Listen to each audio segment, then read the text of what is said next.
discípuli discipulaeque. Ego sum magister Cedric Aires. Tudo certinho? Bem-vindos à segunda temporada do Latim para Todos, onde você que já não tão principiante assim, aprende latim fácil através do método natural. Pois bem, chegamos, na segunda temporada. Esse capítulo do 1 ao 7, o livro apresentou principalmente os casos de um por um, e a partir de agora as coisas vão ficando cada vez mais complicadas. Então parabéns a você que acompanhou até o momento, Há quanto tempo a gente já não começou? Olha só a diferença do tamanho do meu cabelo da primeira aula para agora. E há quanto tempo, que desde a nossa última aula, estive com saudade de vocês. Obrigado por cobrar para que eu fizesse mais aulas, senão eu ia terminar me acomodando. Mas espero que vocês não tenham parado de estudar só porque eu parei de fazer vídeo, Tem que continuar os estudos mesmo assim. E quem está mais avançado, que volte para revisar. Mas foi necessário para mim ter essa pausa no mês de janeiro, porque eu tive passando por mudanças na minha vida profissional. Eu tive que me acomodar e resolver as questões burocráticas e tudo mais, E aí não deu para fazer tudo, Tratar dessas questões, estudar e produzir vídeos. Mas, como eu disse para vocês desde o começo, a minha meta é chegar até o final do livro. Então, ainda que a gente vá de pouquinho em pouquinho, capengando, um dia a gente chega lá, não se preocupem. Outra coisa importante é que nesse mês eu estava fazendo uma revisão gramatical dos capítulos 1 ao 7. Só que terminou sendo um pouco mais trabalhoso do que eu inicialmente estava pensando. E eu estou quase já terminando, certo?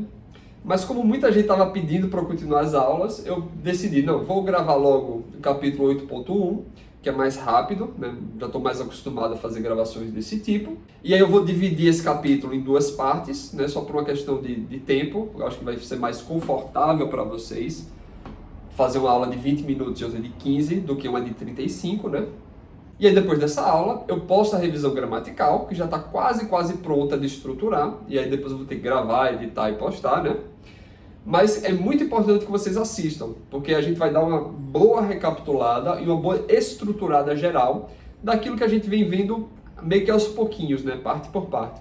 Então depois de você ver os elementos sendo introduzidos aos poucos, você ter uma visão geral vai ajudar a fixar bastante para você. Então vamos lá, vamos começar capítulo 8.1.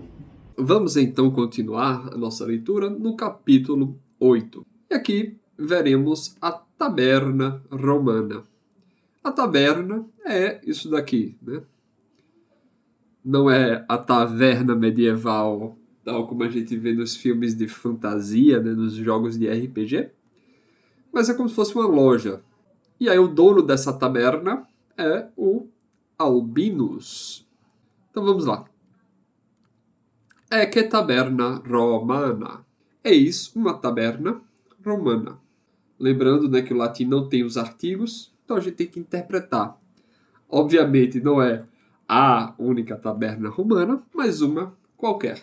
In qua gemae et margaritae multae sunt. Pois bem, verbo de ligação sunt. Temos aqui uma preposição que devemos isolar logo, In qua, ablativo. O in indicando situação e não movimento, pois o verbo não indica movimento, indica situação. Na qual gemae et margaritae multae sunt. Gema seria gemas, Pedra preciosa, Pedras preciosas.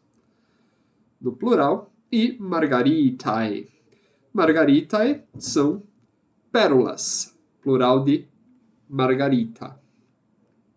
Então, eis uma taberna romana na qual há muitas pedras preciosas e pérolas.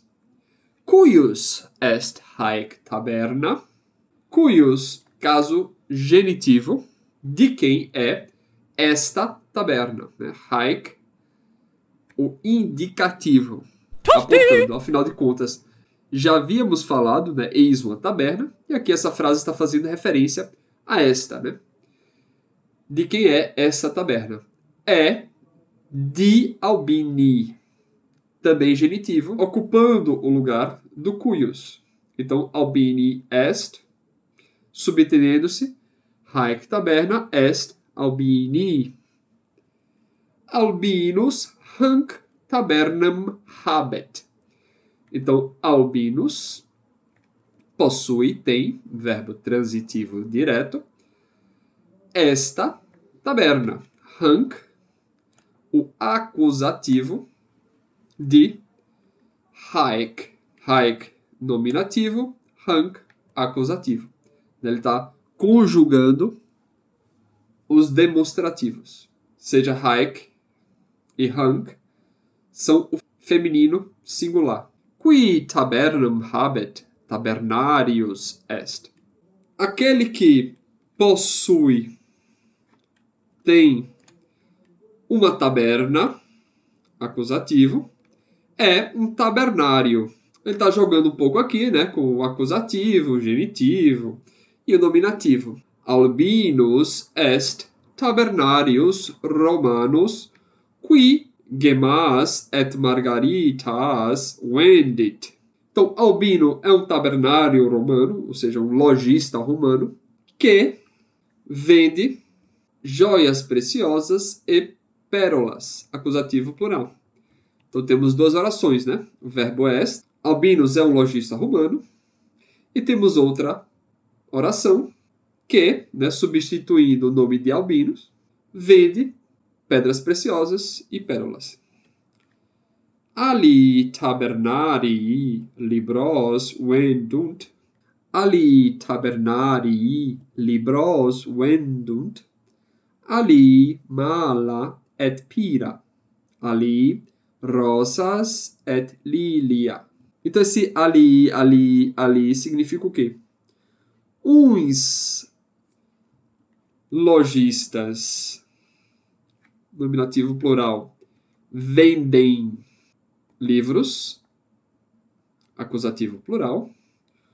Outros, maçãs e peras, acusativo neutro plural.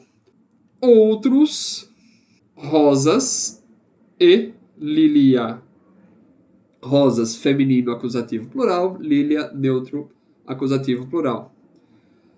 Subentendendo que em cada oração dessa há o verbo vendem, né? Alguns lojistas vendem livros, outros lojistas vendem maçãs e peras, e outros lojistas vendem rosas e lírios. Gemai et margaritae sunt ornamenta.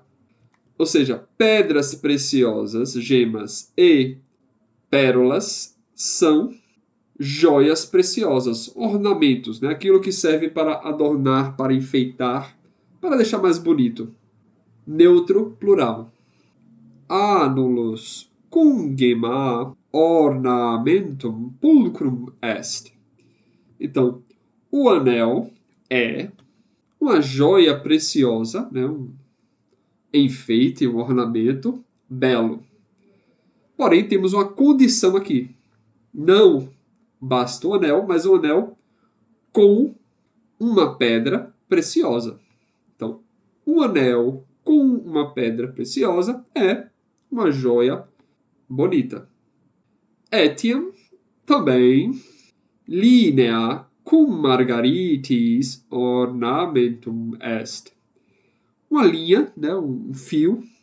Veja que aqui é EA e não AE, ok? Então, linea singular. Então, uma linha é um ornamento. Não de qualquer modo, mas sob a condição de estar acompanhado com margaritis. Ablativo plural. Então, uma linha com pérolas é uma joia. Linea sine margaritis non est ornamentum. Então, desacompanhado, ou seja, sem as pérolas, uma linha não é uma joia. Multae feminae quae in hac via ambulant ante tabernam albini consistunt. Então, muitas mulheres, vamos lá para os verbos. Consistunt, e ambulant. Então, temos aqui um pronome relativo. Então, vamos separar a oração a qual ele se refere. Quae in hac via ambulant. Então, temos a oração principal. Multae feminae consistunt. Consistunt é de onde a gente tira a nossa palavra consistente. Algo consistente é algo que não está se transformando, algo que não muda de uma hora para outra, algo que não está rodando por aí. Então, algo consistente é algo fixo, é algo parado. Então, muitas mulheres ficam paradas, né? E ficar parado é um comportamento intransitivo. Né? Para você cessar o seu movimento, não precisa de uma outra coisa, né? Então, muitas mulheres ficam paradas. De que maneira elas ficam paradas?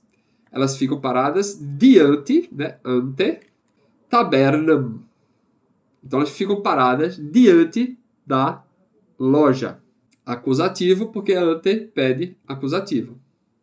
Apesar do verbo não ter movimento. Mas não é na loja de qualquer pessoa que as muitas mulheres ficam na frente, né? Não é na frente das lojas de maçã, de pera, dessas coisas assim, mas, muito espertinhas, ficam na frente da loja de albino. Então, ante tabernam albini. Então, aqui é a oração principal, né? Multa feminae ante tabernam albini consistunt. E aqui qual é a outra oração que está subordinada e que está sendo relacionada pelo pronome relativo quae.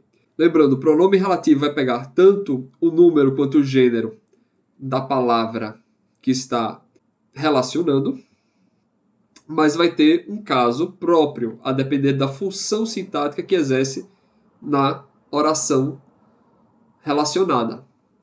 Coincidentemente aqui, é o mesmo caso nominativo. Então, muitas mulheres, as quais andam. Andam é um verbo também intransitivo, né? Mas temos aqui a circunstância de onde elas andam. Elas andam in hac via. Perceba que in hac via está no ablativo. Inclusive está dizendo aqui, ó, hac via, ablativo do pronome demonstrativo hac. Aí você pode dizer, ora, mas ambulant não é um verbo que indica movimento?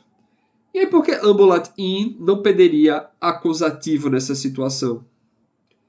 É aquilo que a gente falou, né? Não é que ele está fazendo um movimento para dentro da rua. Não, elas já estão sobre a rua. Então, né, estando naquela rua, situada dentro daquela rua, elas ficam perambulando, andando para cima e para baixo, né?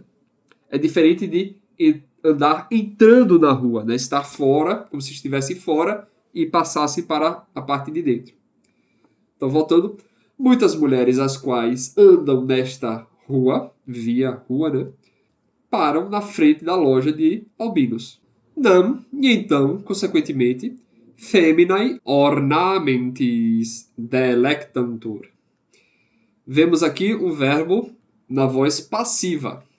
Então, sabemos que o sujeito passivo do verbo, né, estando nominativo, na ordem lógica das coisas, não é que está exercendo esta ação, mas está sofrendo a ação. Então, as mulheres são deliciadas, né, digamos assim. São agradadas, e aí escolheu-se dizer, né, o que é que está causando esse sentimento de agradabilidade que as mulheres sofrem. São os ornamentis, ablativo plural.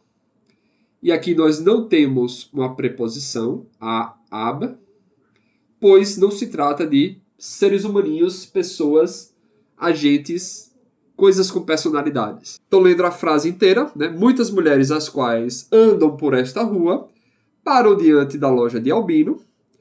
E então, consequentemente, as mulheres são agradadas pelas joias preciosas. Eae quae magnam pecuniam habent, multa ornamenta emunt.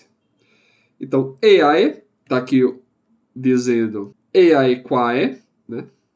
Aquelas que Magnum pecuniam habent, aquelas que possuem dinheiro, pecúnia, acusativo, não pouca, mas magnum, um adjetivo qualificando as mulheres, das quais os homens possuem grande dinheiro, accipiunt, aceitam, ou seja, as mulheres aceitam. Qual é o objeto desse verbo aceitar? O que é que elas aceitam diretamente? Elas aceitam diretamente as muitas joias. E vindo de quem elas aceitam essas muitas joias? Joias. Vindo dos seus maridos. Muitas joias. Quae nullam aut parvam pecuniam habent, ornamenta aspiciunt tantum, non emunt. Então, aquelas, lembrando que isso aqui, né, é a quae, ou quae dá no mesmo. Nullam aut parvam, aut é uma conjunção adversativa, né? Nenhuma ou pouca, pecuniam habent, habent verbo transitivo, pecuniam objeto direto do verbo habent, e nullam ou parvam, adjetivos caracterizando a pecúnia. Então, aquelas que nenhuma ou pouco dinheiro possuem, aspiciunt ornamenta. Ficam apenas espionando, né? Ficam apenas vendo. Esse i indica que é um verbo da terceira conjugação. Iunt. Se fosse da quarta, era apenas unt. Aspiciunt, né? Fica espionando, fica de olho, fica vendo, fica examinando, né?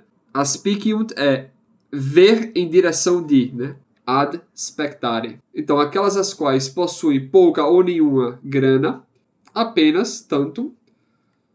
Aspiciunt ornamenta. E aí, como é que a gente sabe se ornamenta está no nominativo neutro plural ou no acusativo neutro plural? Contexto, né? Sabemos que é o objeto do verbo aspiciunt. Non emunt. Então, aquelas as quais possuem nenhuma ou pouca grana, apenas veem as joias e não compram. Não compram as joias, né? Subentendido.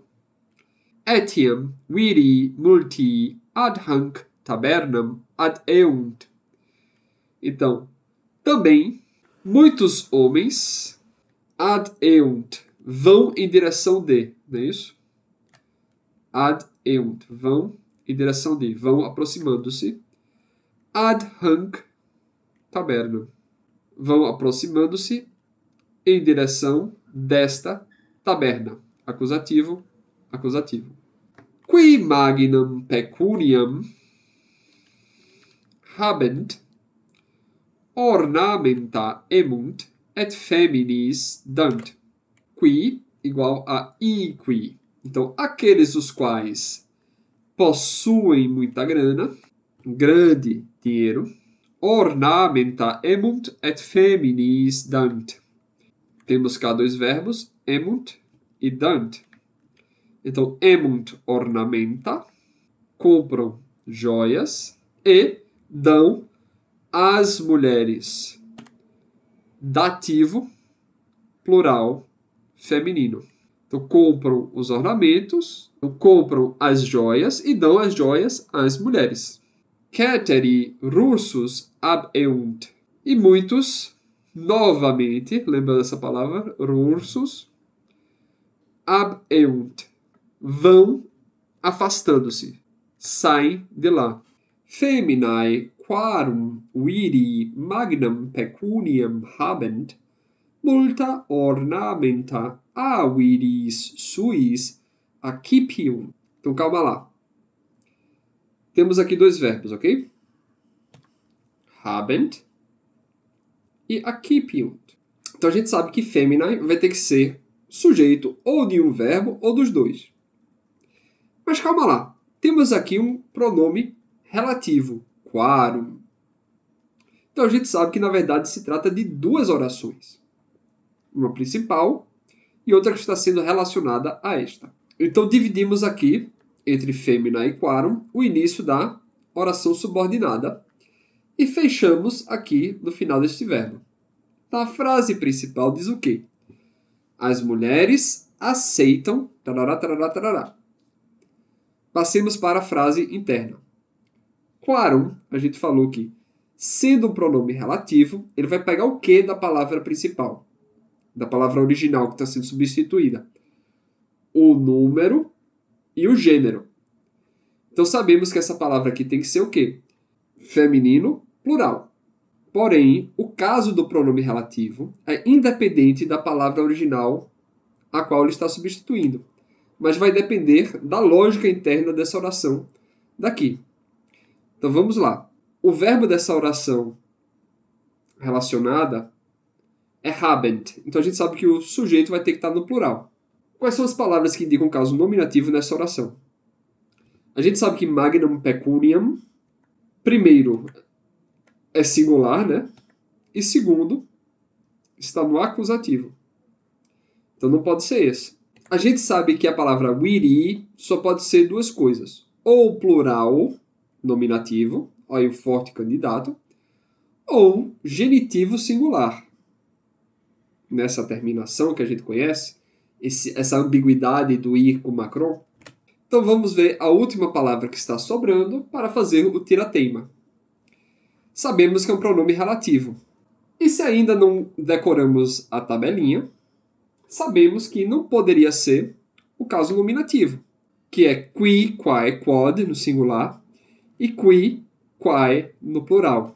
Mas sabemos que ele tem que estar no feminino plural, pois a palavra originária, a qual está substituindo, está no feminino plural. E o pronome relativo no feminino plural é quae.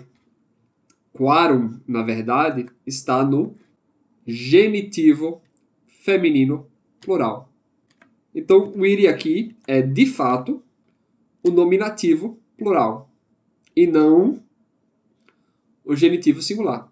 Então, a oração interna está dizendo o quê? Os homens, mas não qualquer homens, não qualquer maridos, quaisquer maridos por aí, mas os maridos das cujas mulheres, esses maridos das cujas mulheres, possuem muito dinheiro. E não as mulheres do marido. As mulheres das quais os maridos possuem muito dinheiro aceitam, recebem muitas joias preciosas. Accipiunt é um verbo da terceira declinação por causa deste izinho aqui. Iunt. Se fosse da quarta declinação, seria simplesmente unt. E aqui temos a origem. De quem que elas recebem? Elas recebem saindo, distanciando-se dos seus maridos. As joias saem, partem dos maridos para serem aceitas pelas esposas. Essa última frase aí foi bem complicada, né? Pedreira. Vocês vão ver que aos poucos o negócio vai ficar cada vez mais complexo na sua ordem sintática, na sua organização, e cada vez vai exigir mais atenção da gente. Então eu decidi dar uma paradinha aqui, porque essa última frase foi um pouco densa, e para não sobrecarregar vocês, semana que vem eu posto a segunda metade do capítulo 8.1, ok? Valete!